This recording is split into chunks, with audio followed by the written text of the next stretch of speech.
What's up, YouTube? Kind of back here again for another video. Today we're checking out how good was prime Lewis Hamilton. Without further ado, let's get into it. All right, here we go. A record 7 world championships. You know what, 7? People began to hate just how powerful he was. But say what they will, he's still on the Mount Rushmore of all-time F1 driver GOATs. But since Max Verstappen's dominance over F1 in recent years, it can be easy to forget how dominant Lewis Hamilton was. So, how good was prime Lewis Hamilton? Born in Stevenage in England, Lewis Carl Davidson Hamilton was born January 7th, 1985. His journey began when he was introduced to the world of racing at a tender age of 6, when his father bought him a radio-controlled car. Lewis Hamilton is only 7 years old.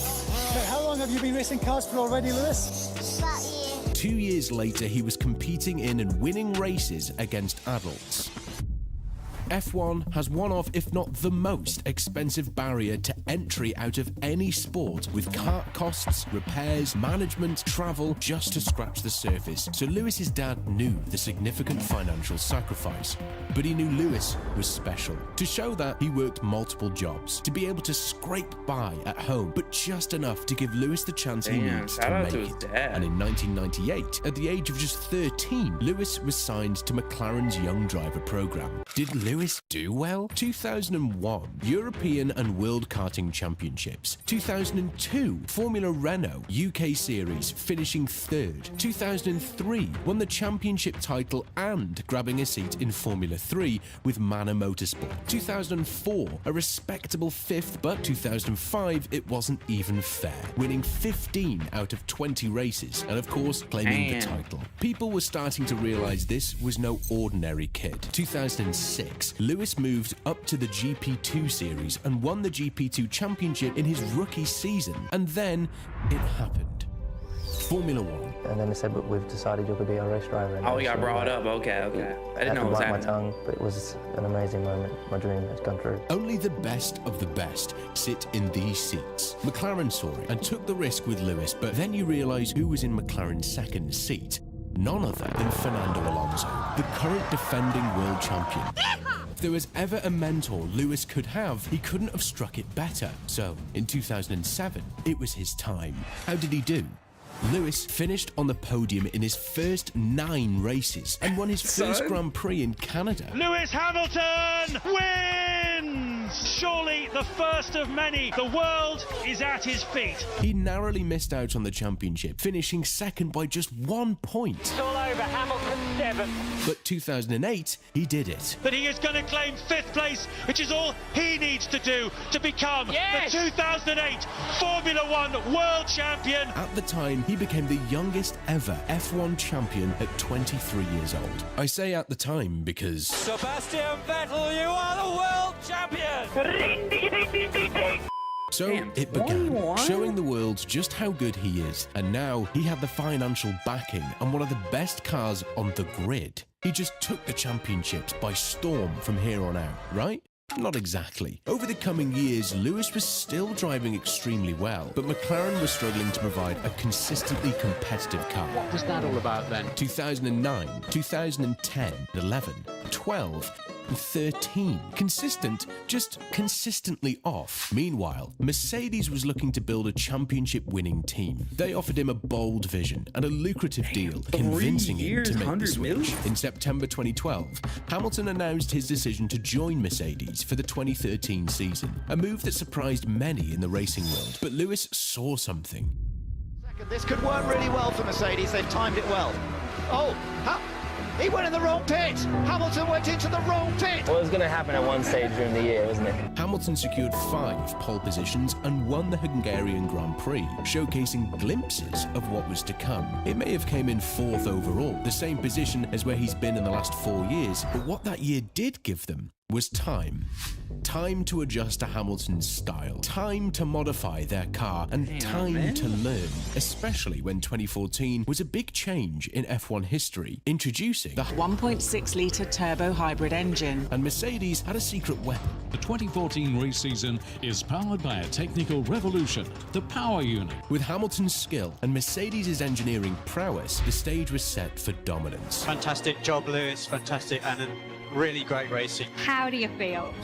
One win after another. Home Grand Prix win. Beautiful work. England! This man and this car was just leagues ahead of the rest. But if you think it was all clean sailing, you'd be wrong. You could have done. I was on the pole lap. But you think he could have done it deliberately? I wasn't saying that. I'm not saying anything.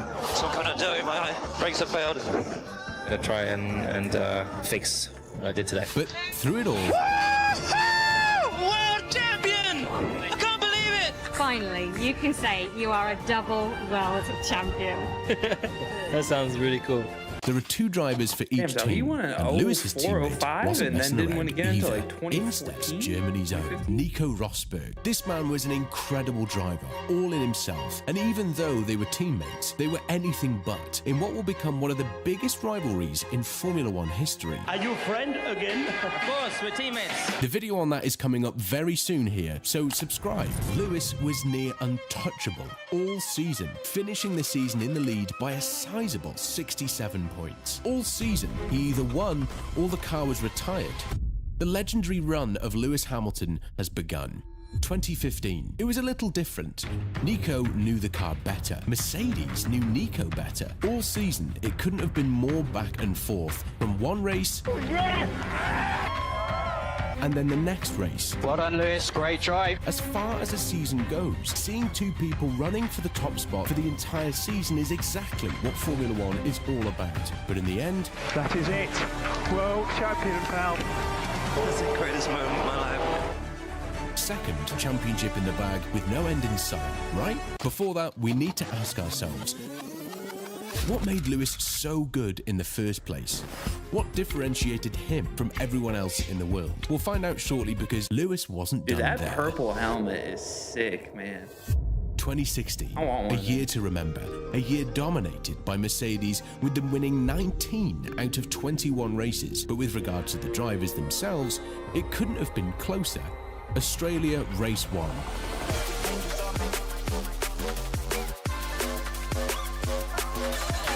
Rosberg 1, Hamilton 0. Bahrain. So it feels wrong with my rib. China. I lost my way. Yeah, Lewis. Russia. Almost feels like a video for the Rosberg guy. Excellent drive, Nico. Well done. But now we enter race 5, the Spanish Grand Prix. This is where the rivalry went from bad to worse. Turn 3 we go, and it's Nico Rosberg and Hamilton's onto the grass, and Hamilton's had a massive crash, and he's crashed into his teammate. The two Mercedes come together. Saw a gap and I went for it, and that's what racing drivers do. Definitely didn't expect him to do that. Gutted for all my fellow colleagues. There's 1,300 people that work for this car, and you naturally just feel like you let them down. To let them down was to put it lightly. A new, fresh-headed driver took his first win that day, Max Verstappen.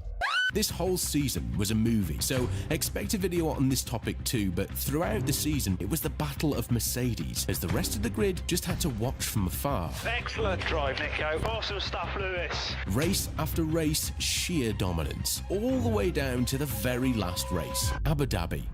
5.5 kilometers, 21 turns, and for a race famous for starting in the day and ending at night, the setting couldn't be better. Rosberg was 12 points ahead of Hamilton going into the final race, and with 25 points for the winner, it was all to play for. It's critical now that we start passing the stuff. Lewis is trying to go slow as he can out front. Hamilton's This is a like, good I will video, not man. clear I'm not off gonna lie. into the sunset.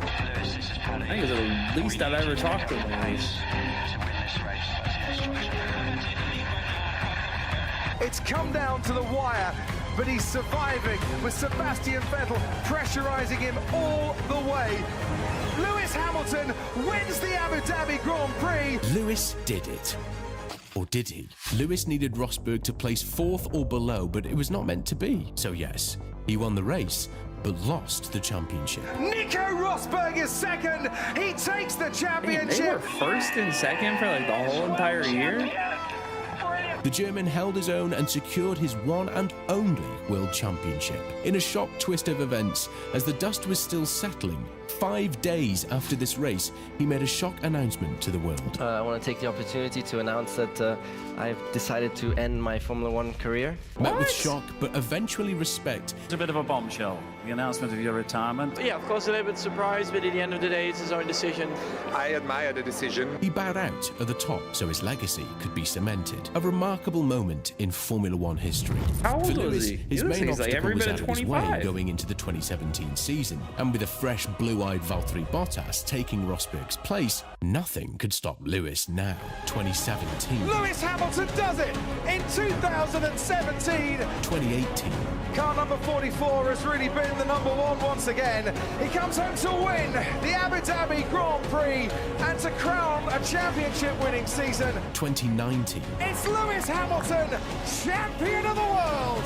By far and away, the driver of 2019. How many do you think he wins if the Rosberg guy Lewis doesn't retire? Hamilton wins the Turkish Grand Prix and is I'm guessing he's like a 3 or 4 time champion. champion That of guy the was pretty world. dominant himself. Lewis Hamilton was just unstoppable. But how? With Bottas in the same car as him, how did Lewis just keep winning? Let's break it down. I could sit here and talk about his training regimen or his mental preparation, but at this stage of the game, every driver on the grid has this, as companies have invested hundreds of millions into these drivers. How do I prepare for G-Force?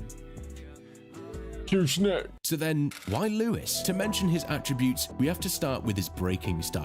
I'm generally known as one of the latest brakers. What makes it so different? He's known for constantly braking harder and later than everyone, so consistently, and when the difference between first and second can come down to 1,000th of a second. My dad would go around and he'll stand on the track and see where the best drivers was braking. Throwing this back to his dad. There were 25 kids on the grid and they could all put in the same lap times, but what actually marks you out as completely different to everybody else? You know, I said to Lewis, I tell you what, let's try late braking. If he was braking here for the corner that's over there, he'd move further down the road, a couple meters further, and it's like, you got to brake here, not brake where he's braking. Being able to brake hard and get out of a corner earlier than the other drivers over every turn, that will all add up. Do it again. I can't. Do it again. And eventually, I could brake there, and that's quicker than everyone. That's why I have the championships I have as part of that. When he was younger, he was known in the karting communities for pushing the car too far. So to adjust to that, Lewis became a master of being able to balance the grip of the car to nearly perfection. And Lewis Hamilton goes through, so he's been gifted first. From the reports that Mercedes have put out, it shows that Lewis's car can be nearly 5 degrees cooler than his teammates when doing identical speeds. Sometimes that balance can go off, with Lewis's tyres blowing up mid-race, like at the British Grand Prix in both 2013 and 2020. Look at the state of that Mercedes car! But Lewis now hasn't won a race in Formula One since December the 5th, 2021. And if he's won again since we wrote this, just ignore that. His first win in nearly 1,000 days. So what happened? Well, just like in 2014, 2021 brought on a new set of regulations from the FIA governing body. In a quick summary, big changes happened to the aerodynamics of the car. The floors of the car had to be cut diagonally now at the rear, which significantly reduced downforce. The rear brake winglets were shortened. Pirelli also came in and introduced a new construction for their tyres, aimed to be more durable and resistant to overheating, providing drivers with more consistent performance throughout the races. A year later, also followed up with a change to the car's power units. So all of these combined made the gates wide open to who would build the best car to adhere to these regulations. The winner? Max Verstappen wins in Miami, Baku, French, Mexico, Spanish. If you didn't know the Dutch national anthem, who's better, Max Verstappen you do now, or but hold up, there's juicy finger-licking videos on your screen right now. That's a 2-for-1 deal right now, so go on, I'll see you over there.